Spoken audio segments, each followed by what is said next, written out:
Hi, it's Tim for the new Redmi Note 10 Lite, and I'll show you how to check battery temperature with Ampere app on this device.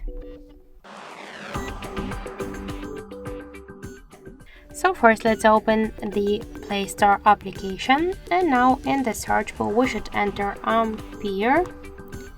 So now we should get this application. That's why tap to install and wait a couple of seconds while this application downloading and then installing on your device. So after that we just should open the application, so click the open button, read the description, tap to yes I agree, be close, or tap to OK, and here we can see information about our battery temperature, and in my case that's 30 degrees.